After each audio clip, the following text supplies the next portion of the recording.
It's a holiday edition of 3D. That's as stuffed as that gut after a third plate. Let's get into some GOAT talk and much more. And don't forget about 3D when you and your cousins take that walk before digging in. Good morning, good afternoon, good night, to whatever time that you may be watching. Welcome back to a very thankful episode of 3D. I am your host, William Bush, with my very special host today. It is a father-son episode of 3D today, so I thank you for tuning in. We got our very own residential father in the building. Sir, would you like to introduce yourself to America? Hey, what's up? I am the father of the guy that says good morning, good evening, good afternoon, and good night. The father of William L. Bush. I am William L. Bush Sr. What's up, y'all? Pops, man, in this holiday season, I am thankful for you coming on and spend some time with your son to be on this special episode of 3D. Man, you are the residential Chiefs fan, so as we do this show and we watch Monday Night Football simultaneously, how you feel about your Chiefs as they've been struggling in this game? They looked good in the first half and haven't scored in the second half. As they've been doing these past couple games, been fumble bunnying around quite literally. How do you feel about your Chiefs in this game and their Super Bowl hopes going forward? Okay, son, so since you're trying to paint me into a corner and you're asking me specifically about this season, what do I see this season? And I heard your rundown in terms of the receivers that we don't have and all of that. And you know what? I will give you that. That's a given. I will take the L on the fact that our receiving core is even worse than last year, when people thought that he was going to fall off because we traded Tyreek and the only thing he did was get better and win a Super Bowl. So I will admit that even from there, it's fallen off even more. But at the end of the day, we're at top of the AFC West. We're top of the AFC West. We're top of the AFC period. And until you beat the champion, you are the champion. But like I said, I see the window is still open. And the reason why is because, Patrick Mahomes is the type of quarterback that elevates guys around him. He elevates. Last year, he made Juju Smith-Schuster almost a Pro Bowl receiver again. MVS, he elevated him. So the fact that yes, the receiving core is a little down and they don't score as many points as they have in the past, but also the flip side of that is they don't have to, because for the first time in his career, and he's already won 2 Super Bowls, he's got a top 10 defense, a top 5 defense for the first time in his career. So he doesn't have to score 35 points anymore. That's the biggest difference. I agree with you, y'all. Y'all definitely have a top defense this year. Patrick Mahomes, when you a GOAT, you elevate the guys around you. Tom Brady was a GOAT. He made guys like Wes Welker, Julian Edelman look like All-Pro, Hall of Fame guys. That's what happens when GOATs play. They make the guys around them better. Speaking of another GOAT, man, Pops, have you been paying attention and watching what LeBron James has been doing in season 21 in the NBA? The man is going crazy. He's insane. It's not even crazy. It's regular LeBron. And he's doing it at almost 39 years old. Got the Lakers at 8-6, 6 in the West. Man just put 37.6 rebounds at 8 on the Rockets this past weekend. 26, 8, and 6 for the season. Is this not your GOAT? The most 35-point games in NBA history. He just beat out Kobe for that in the same breath. Can't tell me this is not the GOAT of basketball. It's the greatest player I have ever seen in my life. I mean, granted, I wasn't able to watch prime Michael Jordan. Wizards Jordan was what I was able to witness. Not the same. By then, he was washed. It was all ceremonial. I got to see Kobe. I got to see Shaq, AI, T-Mac, and them. But who is the GOAT to you? Because I am witnessing The greatest man to ever touch an NBA basketball court.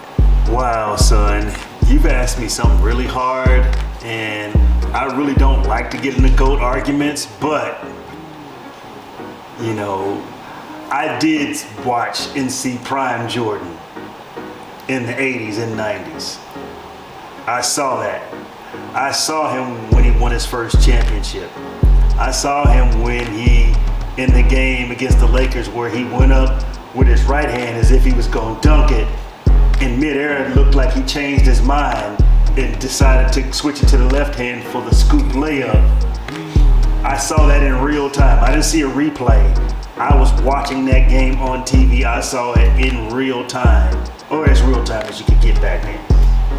And it was like the most amazing thing I'd ever seen in my life. I come from the era where the superstars participated in the slam dunk contests. I come from an era where the superstars, they played hard in the All-Star game. They fouled you if you came in the hole. I come from an era where you could almost throw somebody on the floor and body slam them, and it wouldn't be a foul. So with that being said, Jordan is the GOAT. Clotheslines like Kurt Rambis and all that stuff that got the rules changed to what they are today. Because this ain't the prison yard. This ain't the NFL. But these old guys, they still just might be running the league with LeBron and Kevin Durant and Steph Curry. Steph Curry is 4th in the league in scoring right now, averaging over 30 points a game. KD is 2nd in the league in scoring with 31 points a game. Bron, top 15, number 11 to be exact, with his 26. Pop, are the old dudes still running it? I know you're an old dude yourself.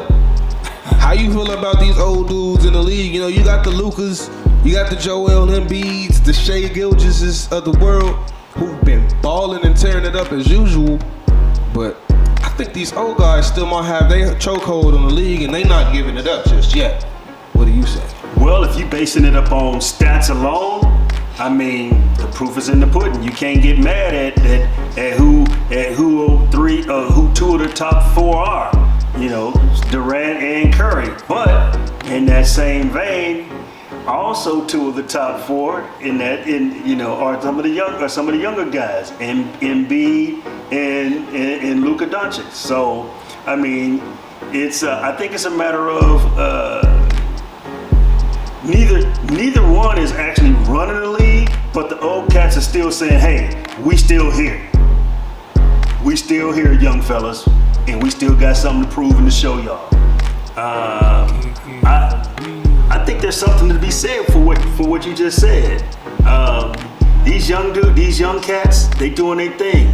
They coming in, they showing that they got heart, they got what it takes to be a franchise player, to run a team, to be that guy. But the old heads are still saying, "Hey, we ain't done yet."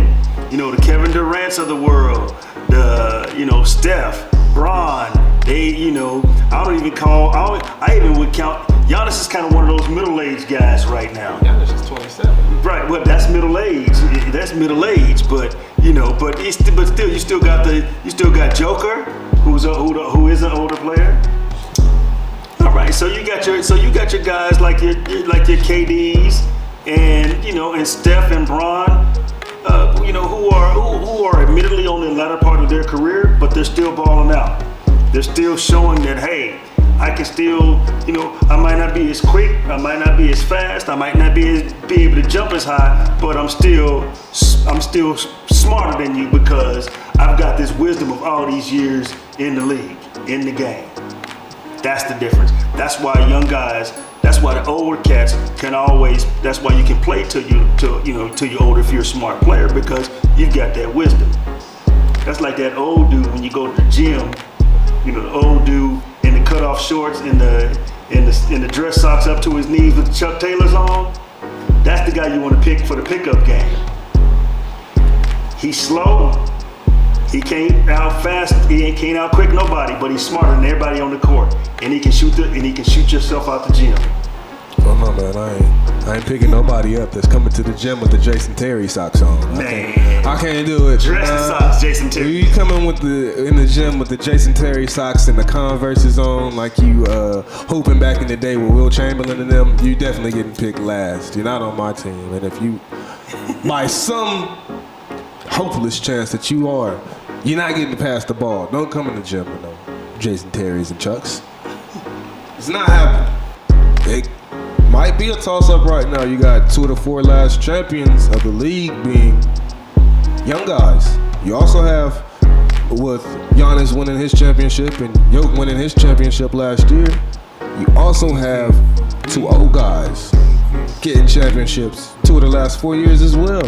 Steph Curry getting his championship year before last, and then LeBron back in the COVID season winning his 2 of the last 4 championships. So I guess this year's the tiebreaker. Best 3 out of 5. You know, you got 2 of the 4 guys, old guys being top scorers in the league. 2 of the 4 of the young guys being top scorers in the league. We'll see who wins and who's on the outcome of this one. But sir, you say you are the residential Chiefs fan. Yes, I am. You also say that you are a football know-it-all aficionado.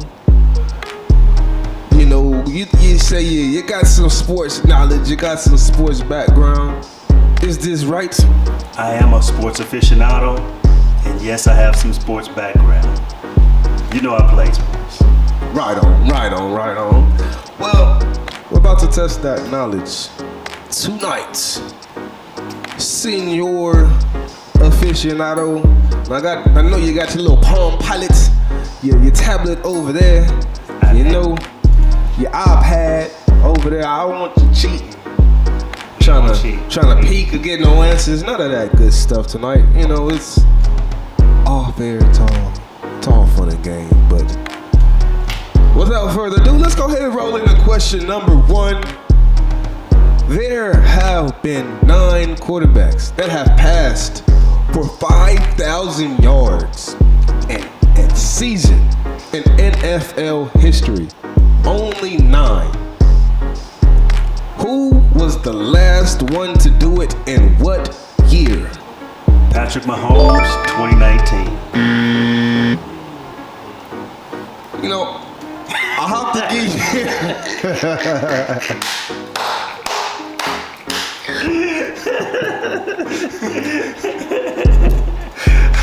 I'll give you 50% credit on that. You did get the player right, of course, being the Chiefs fan that you are. You did get the player right. You're wrong. It would have to be last season, actually. Oh, wow. 2022. Okay. He just passed for 5,000. Okay. And you see, I didn't cheat. Actually, he did do it twice. It was 2019 that he did do it. So I wasn't wrong. You wasn't wrong, but I said the last season. You did say that. You did say that. Last season. 2022, last season was the last time he did it. Next question. There have been 4 players in NFL history who have won an MVP at age 25 or younger. Who are they? 5 players who have won the NFL MVP. 4 players who've won the NFL MVP at age 25 or younger. All right, I know the first 2 real easy. That's Patrick Mahomes and Lamar Jackson. Those are the easy ones. Those are the easy 2. The other 3 are going to be a little bit more challenging. Other 2, rather, are going to be a little bit more challenging.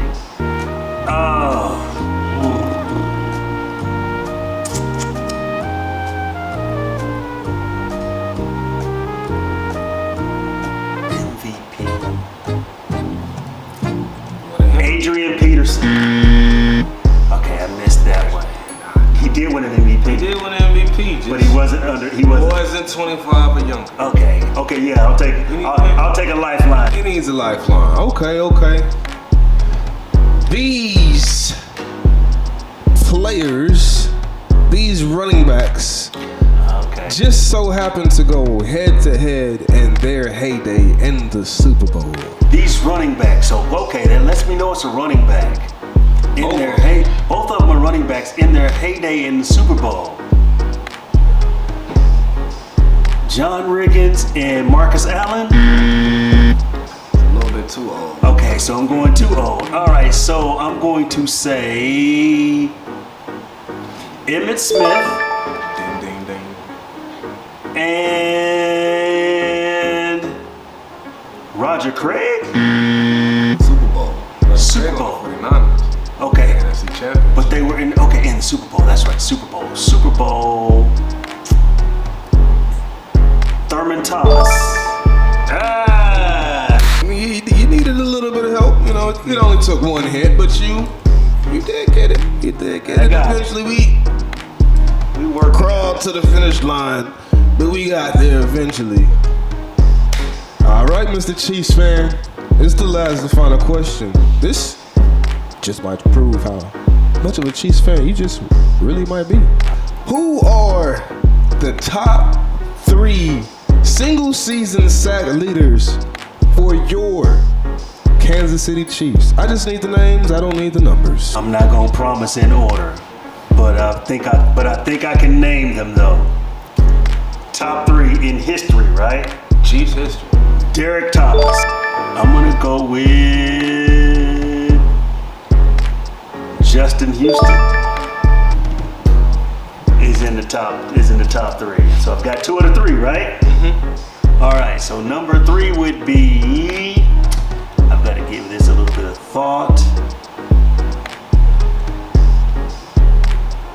I'm thinking, and I could be wrong on both, but I'm thinking either Neil Smith or Chris Jones. Which one is it? That's tough. I'm gonna go left and say Neil Smith. You went left, but you should have went right. Cause you are wrong, sir. It would have been Chris Jones. That probably was your gut answer. You probably should have went with your gut. I always trust the gut. It's Chris Jones. All in all, you did pretty good, pretty solid. I would say in this week's Dallas Trials and Trivias, passing grade for you. So we gonna go ahead and get out tonight, man. Pops, I appreciate you for coming through on this beautiful, thankful episode, holiday edition. Thank you, my son. Thank you, my son. Glad to be here. Glad you invited me. You know, hopefully this won't be the last time that we get to chop it up about sports or whatever. You know, maybe you'll have your papa as a recurring guest every now and then. That's up to you. Had fun. It was great. And don't forget to watch the Daily Dollar. Subscribe. Smash that like buttons, smash that subscribe button. Tell your friends, family, the Daily Dollar with DollaBill, William Bush. You heard the man. Tell your cousins, tell your aunties, tell your grandma, tell your grandpa, everybody and their mama about the 3D, man. Y'all have fun. Y'all have a blessed, safe Thanksgiving. Y'all stuff your face. I will see y'all in a couple of weeks, cause enjoy the holidays. Enjoy your family. Peace. Baby, 23.